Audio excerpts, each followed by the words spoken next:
The only thing that could be bad is to take it too seriously.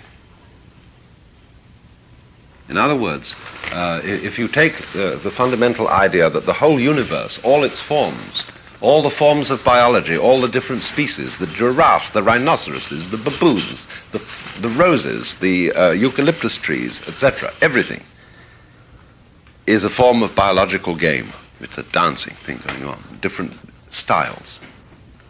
And we wouldn't want to say to any of those things, you shouldn't happen. Because they are all the great Maya, the great illusion, the great play. And so the polis, the human community, organized with division of labor, with classes, with all the complications of economics and banking and transportation and so on and so on and so on. All this is a particular kind of play. And each form of it is as legitimate as, say, different kinds of dancing, a waltz, a rumba, a foxtrot, a frog. All are perfectly legitimate forms of dancing. So the universe does this. But the important thing to understand, and what the sannyasin, the shramana, the man who goes outside the pale, is saying is, please, people who are in the pale, my existence reminds you that you're only playing. Don't take it too seriously. Because if you take it too seriously, you're going to start destroying each other and fighting and saying this city against that city, this country against that country, so on, because you're too involved. So every sane society allows a certain number of people to deviate. Monks,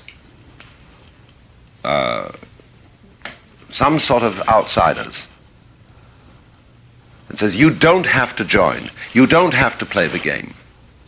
A society which is insane and unsure of itself cannot allow that to happen.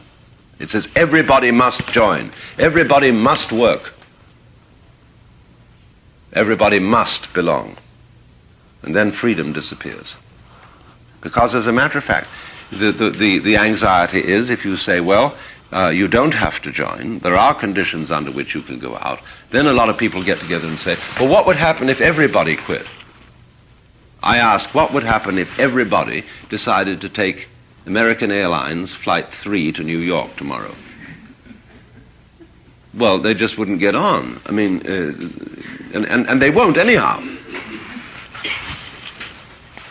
Because a lot of people aren't interested in that, are not ready to quit. That doesn't mean that they're inferior. The acorn is not inferior to the oak tree. It's a potential oak, but as an acorn, it's just as beautiful and lovely a thing as a full-grown oak is. A baby is as lovely as an adult, sometimes a great deal more lovely. So a person who is in a beginning state of evolution is just as marvelous as a person in a high state of evolution. Just as much a manifestation of the divine dance. So, when a society allows a certain number of people to withdraw, it should have no anxiety that everybody will want to withdraw. Because some people are absolutely fascinated in competition, in being involved, in playing the game. They should be. It's fine for them. But we are witnessing in the United States today a great motivation for withdrawal. It's simply because we haven't provided for it. We haven't, there's no opportunity for a Protestant to become a monk, or a Jew. The Catholics have half-heartedly provided for this sort of thing.